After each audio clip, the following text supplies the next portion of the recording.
Amigos do canal Cátio Parlato, chegou a hora de ver quais são as manchetes do principal jornal esportivo, Gazzetta dello Sport, que sairá amanhã, sábado, 25 de setembro, e que nós já temos aqui em mãos. Bom, a capa é para o desafio Norte-Sul. Milano-Napoli. Milano representado pelo Milan, pela Inter, e Napoli, que representa o Sul, o Norte representado pelos dois times de Milão, com Arrigo Sacchi. Arrigo Sacchi foi o técnico da seleção italiana que perdeu nos pênaltis contra o Brasil, em 94, nos Estados Unidos.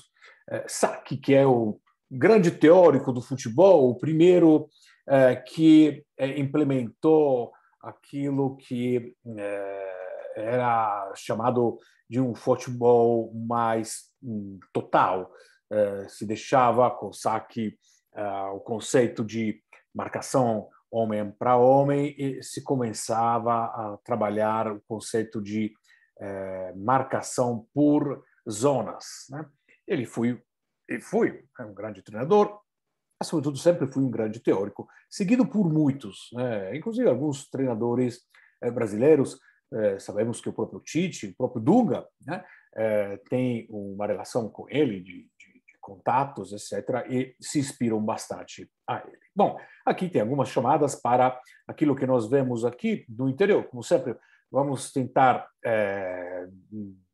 selecionar algumas das páginas mais importantes. Aqui, próprio Arrigo Sacchi, né, que diz, segundo ele, Napoli, Inter, Milan, a corrida para ganhar o campeonato é uma corrida a três. Vence quem tem coragem. Bom, Arrigo Sacchi, que na pré-temporada falava que a Juventus era a favorita. Isso é a beleza, né, das opiniões, desde que se tenha um pouquinho de memória, porém. A gente, claro que tem que sempre sopesar as opiniões. Norte contra Sul, bom, aqui ele faz uma menção a uma questão de fato de uma rivalidade que é clara, que existe entre o Norte, que ganhou os últimos 31 campeonatos. O último campeonato vinto pelo Sul foi pelo Napoli, o Napoli di Maradona, em 1990. Aqui está também uma classificação por região. Piemonte, a região da Juventus e do Torino, ganhou 52 títulos desde o início da história do campeonato italiano. Muito bem, e vamos ver aqui mais uma chamada, um pouquinho de propaganda, não faz mais ninguém, aqui a respeito dos jogadores da seleção italiana que estão fazendo bem nesse momento, né? O Inzaghi, com certeza, está no topo dessa lista, com o Tonali, que está se cada vez mais pegando o papel de homem de meio de campo de referência do Milan, e o Barella, a mesma coisa para a Inter de Milão. E aqui se fala de convocações. Daqui a uma semana, a convocação para a Nations League. E aqui diz, não tem um bloco bearzottiano. Nesse caso, se faz referência ao Bearzot técnico da seleção italiana, vencedora em 1982 na Espanha. E aí, sim, falei de 94, quando nós, italianos, tomamos nos pênaltis, e 82, quando a Itália ganhou com 3 gols de Paulo Rossi, 3-2, no Brasil, o grande Brasil do Zico e o grande Brasil de Sócrates e de Falcão. Isso é uma expressão para dizer não ter um bloco bearzottiano, porque o Bearzot, ele praticamente convocava todos os jogadores da Juventus e alguns de outros times. E o Mancini está fazendo essa referência, porque justamente isso não existe. São todos jogadores de times diferentes. Bom, se fala assim, né, do jogo de amanhã, né, de sábado, 25 de setembro, o jogo mais importante, Inter-Atalanta.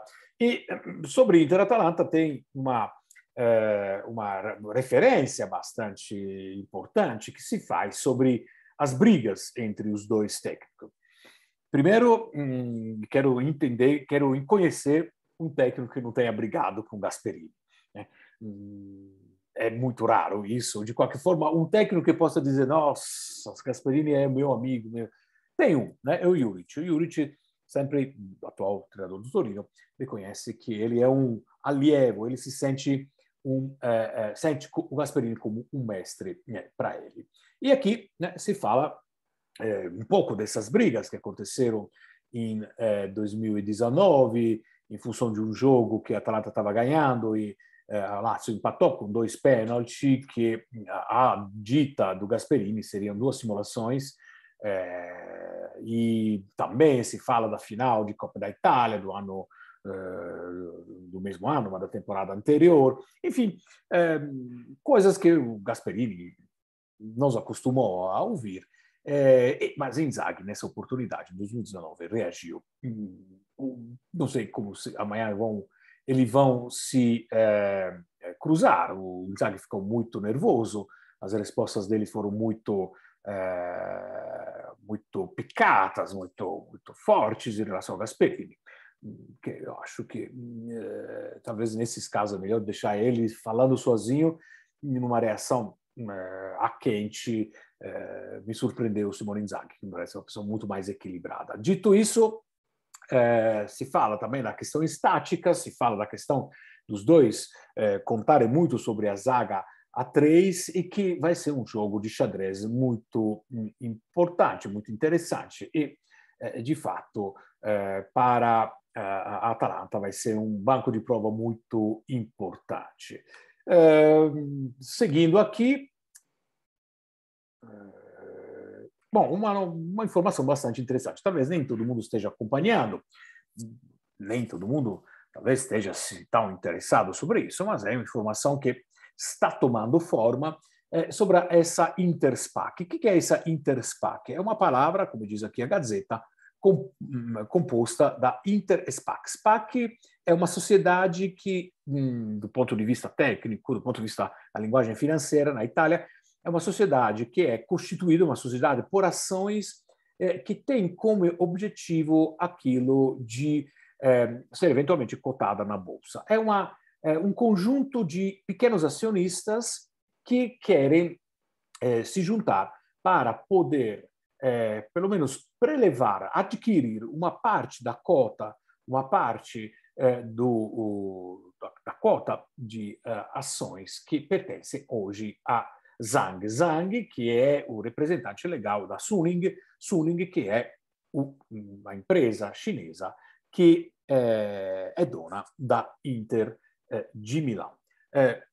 Fato é que essa questão do acionarato, ações populares, né, em italiano azionarato popolare, é uma questão que encontra os favores. Aqui já, inclusive, a própria Gazeta diz que, através de uma pesquisa, 60 mil torcedores estão dispostos a depositar, se tornarem sócios com €1.000, ou seja, sarebbe 60 mil vezes 1.000, 60 vezes 1.000, matemática não é opinião, mas não, são 60 milhões de euros que estariam sendo disponibilizados, pelo menos, como mínimo, por 60 mil torcedores.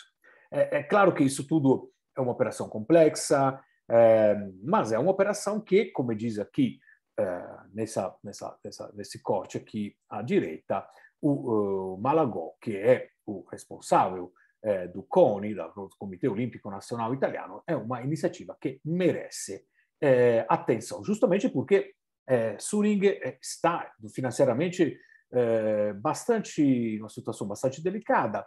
Ela tem dívidas, emprestou dinheiro para a Evergrande, Evergrande provavelmente está num processo bastante próximo da falência, ou algo de qualquer forma que o mundo todo fala sobre isso. Enfim, a situação da propriedade atual do Inter não é das melhores. Então, a ideia é aquela de chegar no Zhang, que é o controlador, que é o CEO da empresa, e oferecer uma participação, né, que no futuro possa se tornar, digamos, o próprio acionariado popular proprietário. Tem uma lei, que a Gazeta também lembra, que, por exemplo, na Alemanha, onde os clubes têm que ter 51% de ações populares e 49% particulares de empresas. Depois, voltando a falar de futebol dentro do campo, se fala de Milan, né? E a possibilidade do Maldini entrar a fazer parte desse turnover, desse rodízio, né? Que permitiria, por exemplo, ao Brahim, né? ao jogador que joga nas costas, tem jogado nas costas do Rebic, tem jogado nas costas do Ibrahimovic pouco, porque Ibrahimovic jogar pouco como previsto, né? Poderia jogar nas costas do Giroud, ou seja, é aquela referência dos três na linha de 4-2-3-1, né? Desses três, é aquele que joga mais centralizado. Bom, o Maldini tem um pouco essa característica. E aí se especula que possa, inclusive, ser titular no jogo amanhã, depois ele ter estreado na Champions League contra o Liverpool. E aqui, segundo a Gazzetta dello Sport, seria a escalação mais provável que a Inter de Milão vai colocar contra Spezia. Spezia que lembra um triste momento da passagem do Pioli no Milan, quando ano passado, em plena corrida para chegar na Champions League, o Spezia ganhou do Milan, o Milan já que era já evidentemente comandado pelo Pioli. Aqui, segundo a Gazzetta, amanhã importa o Kalulu, que tem se mostrado de qualquer forma uma boa referência no lugar do Calabria, que ainda está lesionado, do outro lado Hernandez, no meio Tomori e Romagnoli, Kier ainda se recuperando. Tonali e Kessié, os dois melhores, talvez meio de campo nesse momento, sobretudo Kessié voltar ao estado de forma do ano passado, por enquanto a gente não viu isso ainda, e aí a surpresa Maldini com do lado os Saelmakers e o Leão, e na frente o Giroud, ou no caso do Giroud, o Rebic, que pode ser a possibilidade talvez mais real por parte do Pioli. E aí, segundo a Gazzetta, porém, apposta na presença, né, do francês, riecco il francese, de novo temos aqui o francês, as costas, na schiena, está tudo ok, e nesse caso, na hierarquia, o Rebic estaria sendo ultrapassado pelo próprio Giroud. Bom, não podemos deixar de falar de Napoli, Lucianissimo, esses títulos maravilhosos, os titulistas da Gazzetta dello Sport. Lucianissimo è un superlativo assoluto do nome di Luciano Spalletti. Spalletti si gode il primato del Napoli, o Spalletti si regozija do fato do Napoli estar no topo da tabela. Alguns detalhes daquilo que a Gazzetta sublinea: nunca teve um início de temporada tão fulminante, tão impressionante, com 5 vitórias em 5 jogos.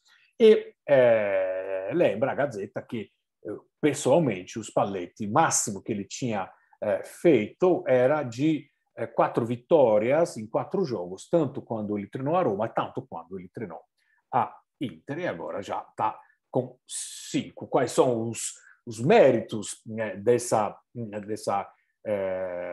do Spalletti, segundo a Gazzetta dello Sport? Compattezza, ou seja, a união, né, com o time, com os jogadores, a relação é sólida, os jogadores seguem ele com muita participação, e a competitividade, né? Na comparação com Inter e Milan, essa comparação anima a luta para chegar a ganhar o campeonato até o final. Bom, aqui Então, algumas das manchetes da Gazzetta dello Sport, um momento que nós, de Calcio Parlato, queremos fazer com que se torne frequente, possivelmente diário, é sempre uma leitura antecipada dos assuntos que a gente vai poder viver depois no dia de amanhã, no dia subsequente, ajudando assim na interpretação daquilo que são a visão do maior jornal, né, o mais vendido. Isso é um fato objetivo, não é uma questão de gosto, sempre lembrando que na Itália temos 3 jornais esportivos, Gazzetta dello Sport, Corriere della Sera, que é editado,